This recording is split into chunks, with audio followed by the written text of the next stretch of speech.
Good people, welcome to Mo's Knows. I'm your host, Mose. Whew, what an action-packed Tuesday. Not too many transactions, only a few transactions that went up, but a lot went down yesterday. A lot went down yesterday. I had plans for another video. I got to give you all a combine recap. We got to talk about what happened over this past weekend with the NFL scouting combine, who raised their stock, whose stock may have seen a dip because of their performance in Indianapolis. But listen, I had to jump in with a lot of this breaking news, a lot of stuff going down, man. In some ways, it stayed the same, and in some ways, it changed. Major changes. The landscape of the league is changing just a little bit. We're going to be in front of you not too long. We're going to touch on just a few of those moves, as I'm sure you heard, but we're just going to delve into it a little bit more, give you my thoughts on it. Let's start with the obvious. And y'all see who I got in the background. Y'all know who I'm rocking with. So for me, for fellow faithful, for other fans of teams in the NFC West, this is good news for us. At least right now. Russell Wilson has been terrorizing us for years in the NFC West. But the Denver Broncos have agreed to a trade with the Seattle Seahawks that lands them the all-pro quarterback, Russell Wilson. He will now be in the Mile High City. His era in Seattle has come to an end. This is pretty big. This was a huge bomb that dropped yesterday. Obviously, there have been talks that Russell Wilson did not want to stay in Seattle. He felt like there was a rift between him and head coach Pete Carroll. He felt like there was a rift between him and the front office. He felt like his, opinions weren't being heard or taken into consideration. They definitely did not address the offensive line as they should have to keep him protected, to allow them to be a little bit more multidimensional on the offensive side of the ball, being able to run and pass. And I think the time in Seattle just ran its course. And Denver came with a package that Seattle liked. Russell agreed to go to Denver. He did have a no trade clause. The Washington Commanders submitted a trade. I think Russell turned that down. He didn't want to go to Washington. He decided to go to Denver. I feel like this is on brand for who Russell Wilson is. We get to see him twice a year versus Patrick Mahomes, twice a year versus Justin Herbert, twice a year versus Derek Carr.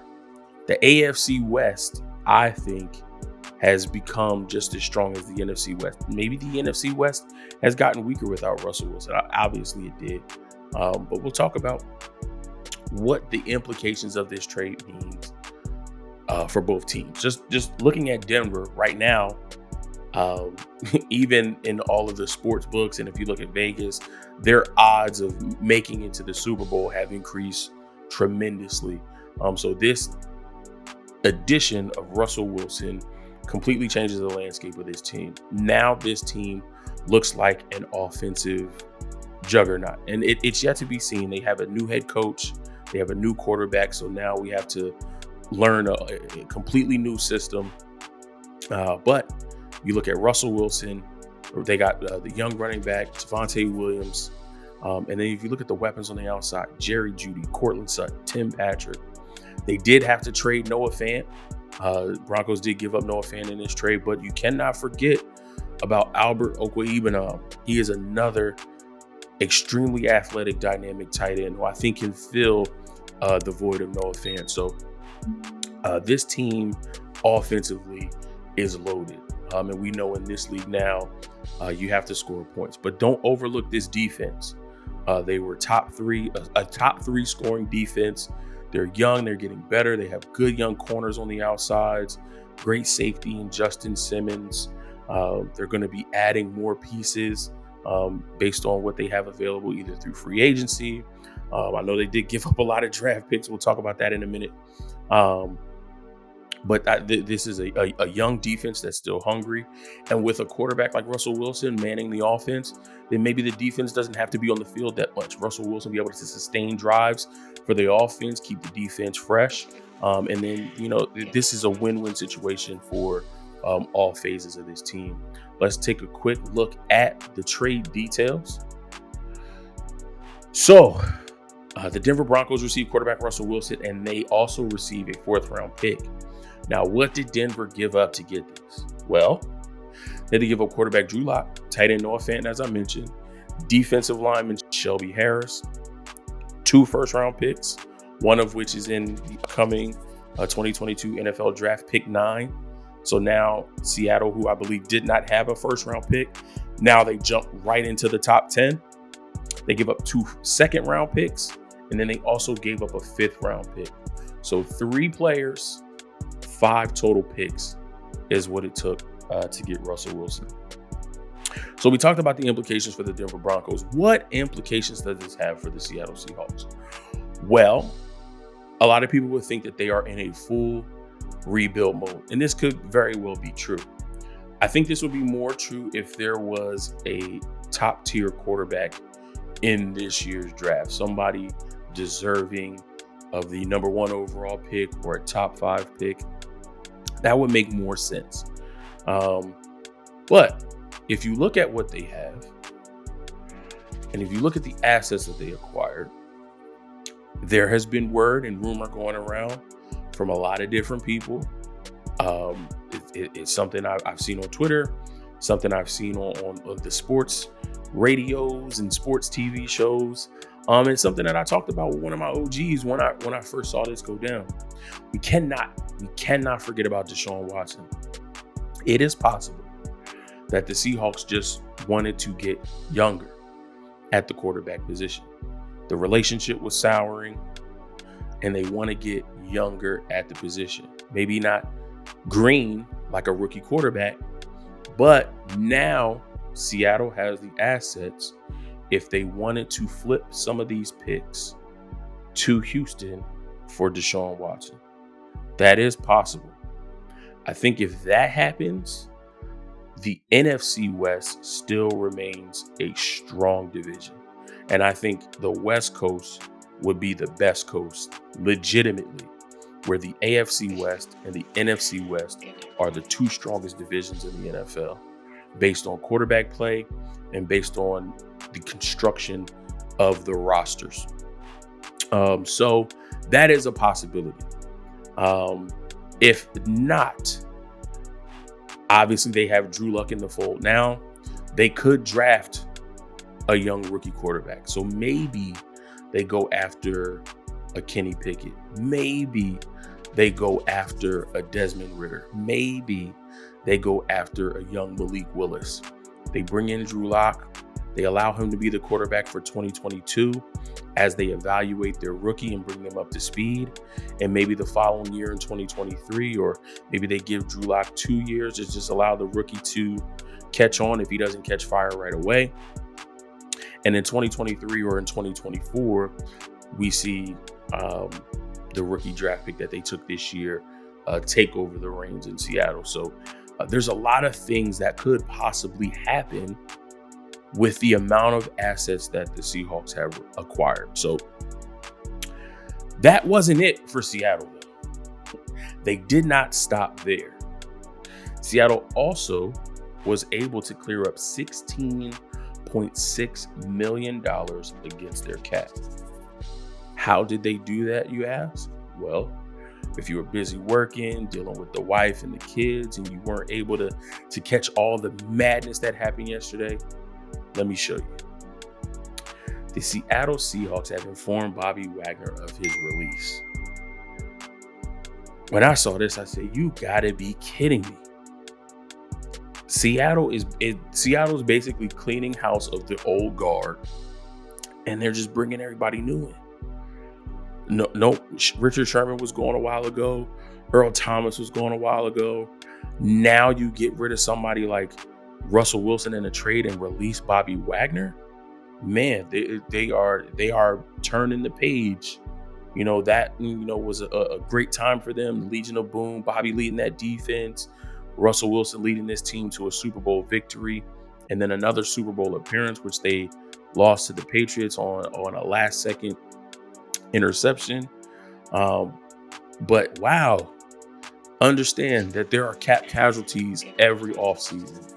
Teams have to find a way to create cap space to go after, younger players, positions of need or that where they need to fill holes. And this team feels like they can move on and be okay without Bobby Wagner. Now, I'm not in their war room. I'm not in there with their scouts. Maybe they see a young linebacker that they can draft to. I mean, you can't fill a void by Bobby Wagner, but maybe they see a young player who, they feel can develop into a quality starter. Maybe they feel like they have somebody on their roster already who can fill into Bobby Wagner's shoes. But in this graphic, he has that captaincy on his chest for a reason. Bobby Wagner wore the green dot on his helmet for a reason. He was the captain of this defense. He got everybody motivated. He got everybody into position. He was in that chess match with the quarterback of the other team. And there were a lot of times where Bobby Wagner won that matchup by his preparation, by his focus, attention to detail, making sure he was in the right position, making sure the other 10 guys around him were in the right position. So this move shocked me more than the Russell Wilson move. We figured the Russell Wilson move was coming. They talked about it last offseason, didn't make it happen. They were able to make it happen this season. But this one definitely shocked me, and especially when you lose somebody, the character of a Russell Wilson, and not only what he brings to you as a player, but what he does for you as an emotional leader, a locker room presence, a vocal leader, what he is to the community and the city of Seattle. To lose two of those guys, because Bobby Wagner was the same way. He was a voice in the locker room. He was the emotional leader. He was a staple in that community in Seattle. Bobby always did the right thing on and off the field. Never had any problems or issues coming out of Bobby Wagner. So to lose two players with that type of presence and that type of meaning, that could be detrimental. We're going to have to see what Seattle does with these assets. If they flip them for Deshaun Watson, if they flip them for, another quarterback who may be on the bubble, maybe a Kirk Cousins, maybe Minnesota is looking to move on from Kirk Cousins and maybe they bring in Kirk. So there are other names other than Deshaun Watson that they could possibly trade for. They can always, look to roll with Drew Lock, draft a rookie this year that they're really, really high on and develop. We're just going to have to see what they do there. But changes are aplenty in Seattle. There were more changes around the NFL landscape. We got to, move from Seattle, Washington. We got to take a trip to Green Bay, Wisconsin. Some big news coming out of Green Bay. Aaron Rodgers has decided that he is returning to the Green Bay Packers. It was reported that the deal is somewhere around 4 years, $200 million, averaging $50 million a year. Aaron Rodgers did deny the terms of the contract, but no matter what it is, he's going to be making a lot of money. Green Bay has treated him right and gave him what he's worth, what he deserves, and he's returning to the Green Bay Packers. Honestly, that isn't a surprise to me as well. Green Bay is his home. I feel like that's where he's going to retire. At this point, if he did not decide to move on, I don't see Aaron Rodgers playing in any other jersey but that green and yellow. And additional news out of Green Bay, they have tagged wide receiver Devontae Adams. So they placed the franchise tag on him. Likely, they'll be trying to get a long-term deal done to make sure that he stays in Green Bay as well. They're probably trying to match him up with Aaron Rodgers, maybe give him a 4 or 5 year deal.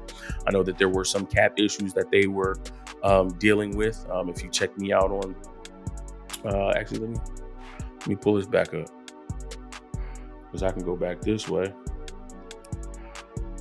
If you look at the salary cap info for teams that were in a little bit of cap trouble, the Packers were negative $50.7 million. So I'm still trying to figure out how they finagled a Rodgers deal franchise tag Davante Adams, and I haven't heard about anybody being cut yet. The one name that I did hear that could be a cap casualty is outside linebacker, edge rusher, Zadarius Smith. He could become a free agent. But I would feel like there would need to be some more finagling. I haven't heard much, through the grapevine about what's happening there in Green Bay. They seem to have things figured out. They're able to bring back Rodgers. They're able to tag Adams. And likely, as they tag him and working on a long-term deal, the language in the contract for Davante Adams and Aaron Rodgers, they could be, backloaded deals to where it's not that much money up front to help them, get under the cap as they need to be. So I'm sure they're going to figure it out. They're going to make Davante happy. They're going to make Aaron happy. This team was close again, one game away from the NFC Championship. They're always going to be in the playoff consideration. I don't feel like the Chicago Bears have gotten stronger as of yet. I don't feel like the Detroit Lions have gotten stronger as of yet. Minnesota is going through a coaching change, and who knows if Kirk Cousins is going to be back as of yet. So they are the team to beat in the NFC North. They will be in the playoffs, especially with Aaron Rodgers and Davante Adams back. So we'll have to see how they finagle the cap to make sure that they're not in a deficit. But that is the news out of Green Bay. Other news, Harold Landry signed a contract extension. I believe, if I'm not mistaken, it is a 5-year deal worth $87.5 million. Also around the league, Mike Williams of the Los Angeles Chargers signed an extension. I believe his extension was 3 years, $60 million with like 40 plus guaranteed. There have been a couple other signings around the league, but obviously now the biggest signing that we're probably waiting on is Bobby Wagner. Bobby Wagner does not have to wait until March 16th. He does not have to wait until the new league year. Because he was released now, he can negotiate with teams now. He can agree to a contract with a new team now. So he can get that early money, that early free agency money now, instead of having to wait until next week. So that may be one of the next dominoes that fall. We still have to figure out what's going on in Dallas. Are they going to release Amari Cooper? Are they going to release DeMarcus? I think they already did release DeMarcus Lawrence. If I'm not mistaken, I think they already did. They might have already released DeMarcus Lawrence. Amari Cooper, he may be another cap casualty because Dallas is also another team that was in the negative. What were they negative? Dallas was negative $21.4 million. So that may be another cap casualty. So there's a lot that's going to start happening now that other teams are making moves. Some teams are going to make moves out of necessity. Other teams are going to make moves just because Broncos, Seahawks, Packers, Cowboys, other teams are making moves and they don't want to seem stagnant. They don't want to be behind the 8 ball. So keep your eyes and ears open. Plug in with me right here at Mo's Knows. That's the handle, what.mos.knows. You can connect with me on Instagram, Facebook, Twitter. Tune into the YouTube. Hit that like, hit that thumbs up. Subscribe if you're not a subscriber. It takes 2 seconds. Just do that for me. Subscribe, tap in. We're going to be hitting you with all the news as it comes out. I'm going to be doing another video that's coming out shortly after this. Just doing a combine wrap up. What happened over the weekend? Like I said, stock up, stock down. Who did themselves justice, who kind of hurt their stock a little bit. And as this news comes in throughout the offseason, players getting released, players getting traded, that's going to affect our mock draft series where we go through all 32 teams, doing a full 7-round mock draft for each team. So as players are signed, as players are traded, it changes what may happen in these mock drafts. So you want to tune in right here at Mo's Knows to get all that good NFL content. Thank you so much for tuning in with me today with this breaking news episode. A lot going on, a lot still to come. Man, it's going to get crazy in the next coming weeks, and I can't wait to share all of this good football news with all of you. Again, appreciate you for tapping in, and I'll catch you in the next episode. Peace.